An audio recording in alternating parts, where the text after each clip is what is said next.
Buenas y bienvenidos a un nuevo video. Terminé mi sequía de YouTube y lo que me trajo de vuelta fue el nuevo reboot de Scooby-Doo para adultos, la serie de Velma o Vilma en HBO Max.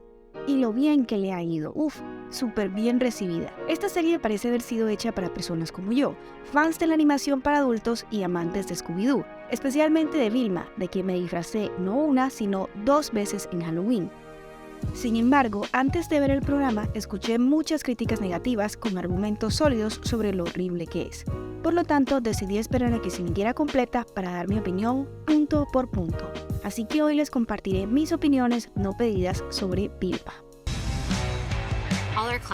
El misterio. En esta nueva versión, la pandilla es un grupo de estudiantes de colegio que no se llevan muy bien entre sí. Sin embargo, cuando un asesino en serie le roba el cerebro a varias de sus compañeras, se ven obligados a trabajar juntos. En resumen, es la historia de origen de Misterios a la Orden, con Vilma como protagonista. Y si te estás preguntando, bueno, ¿y Scooby? ¡Scooby-Doo! ¿Dónde estás? No existe, al menos no de la manera que piensas. Una trama como esta le va muy bien a una serie inspirada en Scooby-Doo, ya que es la clásica fórmula del whodunit para que la pandilla investigue, y esta vez sin las restricciones de una serie infantil. Pueden ser arriesgados, pueden mostrar sangre, pueden subir las apuestas, y es allí donde el misterio fracasa miserablemente. No hay ninguna sensación de peligro. Desde el primer episodio, nadie parece preocuparse por las víctimas ni sentirse amenazado por el asesino en serie. Sé que esto es por comedia, pero si a ellos no les importa, ¿por qué debería importarnos a nosotros? La trama de los asesinos se deja de lado tantas veces en favor de otros temas que, cuando se vuelve a sacar a colación, da la sensación de que se les había olvidado, hasta el punto de que la muerte de la tercera víctima ni siquiera aparece en pantalla. Los chicos no sienten ningún temor, curiosidad o rabia por los crímenes. O sea, aunque todavía no sean la pandilla, deberían estar al menos interesados en resolver el caso. A ninguno de ellos les importa que a sus compañeras les hayan sacado el cerebro. Como en el tercer episodio, la serie cambia de enfoque y el misterio principal ahora es ¿qué pasó con la madre de Vilma y qué relación tiene con las chicas? En su búsqueda por descubrir la verdad sobre la desaparición de su madre, Vilma encuentra unos diarios viejos escritos por la abuela de Norville, quien era una científica loca.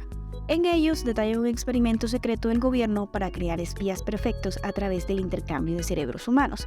Y el programa se llama Solución Cerebro Obediente Operado Bajo Incógnita.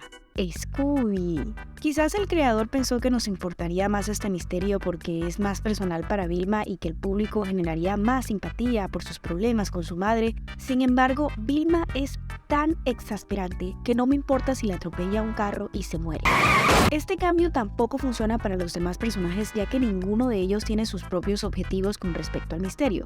Solo trabajan juntos porque están enamorados de Vilma. Toda la pandilla quiere con ella. De eso hablaré más adelante. Finalmente aparece la madre de Vilma y se supone que este es un momento como súper wow, apareció, pero la gente lo trata como si nada, como que bueno, apareció, montémonos en el carro y escapemos de aquí. Al poco tiempo ella es encarcelada por la muerte de las muchachas, pero ¡oh, sorpresa! Ella no es la asesina. El gran giro es que en realidad era la madre de Fred quien estaba detrás de todo, y las razones por sus crímenes son tan estúpidas, de verdad. O sea, ella mató a esas chicas populares porque quería cambiar el cerebro de su hijo por alguien ambicioso como ella para que continuara con el imperio de accesorios que construyó, lo cual no tiene sentido porque las chicas a las que mató son superficiales, tontas y tienen cero interés por los negocios. O sea, estaría cambiando un imbécil por otro imbécil. Entonces, la villana se da cuenta a último minuto que el verdadero cerebro que necesita es el de Vilma, porque ella es la más inteligente y entendería las ventajas de ser un hombre blanco, rico, guapo y heterosexual. Los personajes. Velma es india, Shaggy es negro, Daphne es asiática y Fred es Fred. A mí eso es lo que menos me preocupa. Scooby-Doo ha tenido miles de reboots y versiones que, para bien o para mal, aportan algo nuevo. Es muy difícil esperar que un show de los 70 se mantenga exactamente igual durante más de 30 años. Ni siquiera es la primera vez que Vilma es lesbiana o no se le considera blanca. Así que me centraré en cómo son los personajes en la serie en lugar de cómo deberían ser, basados en las versiones más famosas de ellos. Si hay algo que define al personaje de Vilma es que es inteligente. Es el cerebro, la sabelotodo, la única persona de Misterio a la Orden en la que confiaría para resolver un caso. Sin embargo, en esta versión de Vilma es difícil verlo, no porque ella no sea inteligente, sino porque todos los demás son increíblemente tontos. ¿Cómo puede brillar su ingenio si todos contra los que compite son incompetentes? Y estoy siendo amable cuando digo incompetentes. Hay un momento en la serie en la que la policía renuncia a atrapar al asesino en serie porque todo el pueblo se convence que lo hizo un fantasma. O sea, incluso los adultos, es que son muy imbéciles. Y sí, de nuevo, entiendo que es por la comedia, pero esto minimiza mucho su inteligencia. Ya no es una mujer brillante, sino una persona con un mínimo de sentido común. Quizás porque si todo el mundo no fuera estúpido, tendrían que escribir buenas tramas. Todo su arco de personalidad consiste en aprender a ser menos posesiva, arrogante, prejuiciosa, manipuladora y egoísta, así que es muy difícil apoyar a alguien que actúa como una insufrible el 90% del tiempo. Y es recompensada con el amor romántico de todos los del grupo. Es que ni los fanfics se atrevieron a tanto. Una vez leí que esto era un self-insert de Mindy Kaling y al principio no quise creerlo porque ella no tiene créditos como escritora, aunque sea la productora. Pero es que esto tiene que ser la fantasía de alguien. Haz lo mínimo por mejorar, quédate constantemente de todos y de todo y mucha gente atractiva se enamorará de ti. Ok. Norville. Norville no es Shaggy, es un personaje nuevo que parece ser el hijo de Shaggy y es la definición de un simp. Se pasa toda la temporada simpeando por Vilma, que lo trata como una mierda incluso cuando consigue novia, hasta el punto de que hay un episodio entero dedicado a mostrar lo mucho que las mujeres de su vida lo controlan a su antojo. Tiene muchos comportamientos que se pasan de creepy y desesperado y sin embargo, me genera algo de empatía. Es aburrido y patético en muchos aspectos, pero es mediocre en un mar de gente terrible. Daphne es el único personaje aparte de Vilma que no es una completa tonta. En los 2 primeros episodios actúa como la estereotípica Mean Girl, pero se vuelve un poco más compleja a medida que la serie avanza.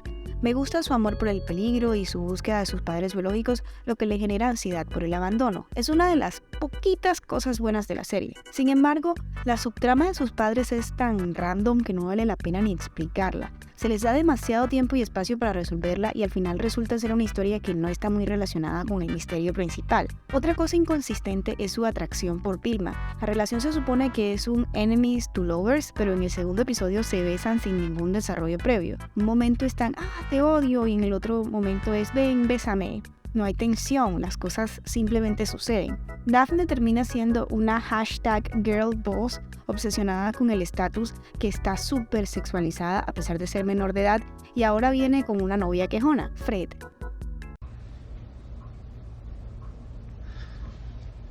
Look how they massacred my boy.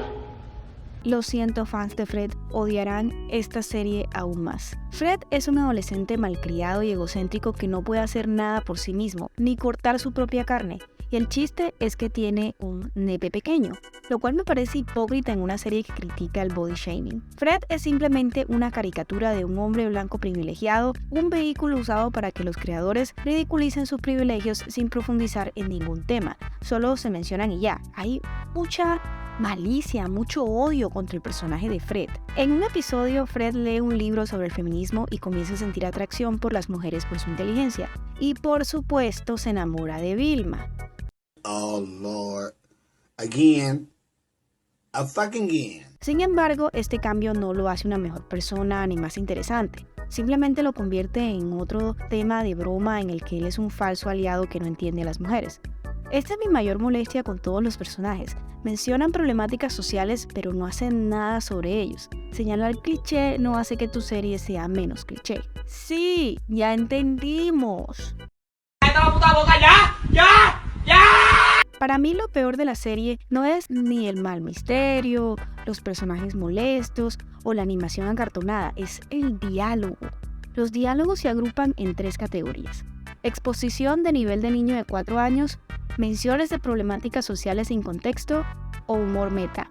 Mencionan la muerte de una chica, hablan de los estándares de belleza opresivos. Sobreviven un evento terrible, mencionan que todos estaban preocupados por Fred porque es blanco y rico. Velma tiene problemas en la escuela, mencionen el racismo sistemático. La serie se conforma con hacer un guiño o metacomentarios como: si estuviéramos en un programa de TV sucedería esto. O sea, es tanto que la última frase de toda la serie es un policía diciéndole a Vilma que es inteligente como un hombre. La serie se centra más en intentar convencer al público de las opiniones de los creadores, haciéndola pasar por comedia que en contar una historia atractiva. En el episodio 7, el Festival de la Niebla, presenta uno de los peores ejemplos de esta tendencia. Velma se disfraza de hombre para entrar a la feria y se repite una y otra vez lo fácil que sería su vida. Ahora la gente la quiere, la escucha, hasta se muestra un montaje en el que ella se imagina lo maravillosa que sería su vida si hubiera nacido hombre. O sea, ya entendimos. ¡Ya basta, por favor, ya basta! Mejor se hubieran abierto un canal de YouTube donde dicen sus pensamientos con el resto de nosotros los resentidos. En Vilma no hay un desarrollo real en la forma en la que estos temas se abordan, lo que resulta en una falta de profundidad en la exploración de estos temas importantes. Y eso hace que me pregunte, ¿esto para quién se hizo? Los personajes están en el colegio y las lecciones que aprenden son muy juveniles, por lo que no es para niños. La pandilla de Scooby-Doo es completamente diferente de las versiones a las que estaban acostumbrados los fans, así que tampoco es para ellos. La escritura y los chistes son demasiado malos para los adultos.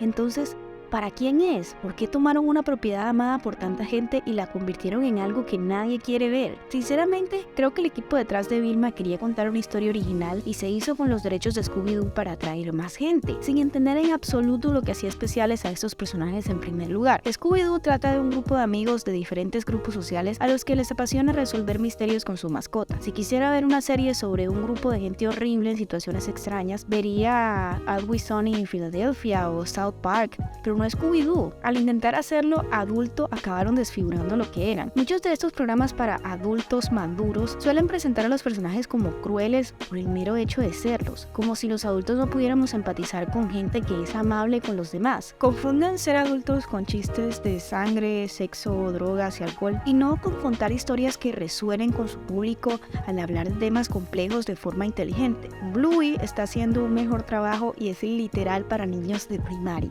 y por eso Vilma es el mejor ejemplo de la diferencia entre escribir un programa adulto y uno maduro. Eso es todo lo que tengo que decir, porque ahora les toca a ustedes y les pregunto, ¿qué piensan de este reboot de Scooby-Doo? Muchas gracias a todos por seguirme en este canal. Sé que me había ido por mucho tiempo y me alegra mucho estar de regreso.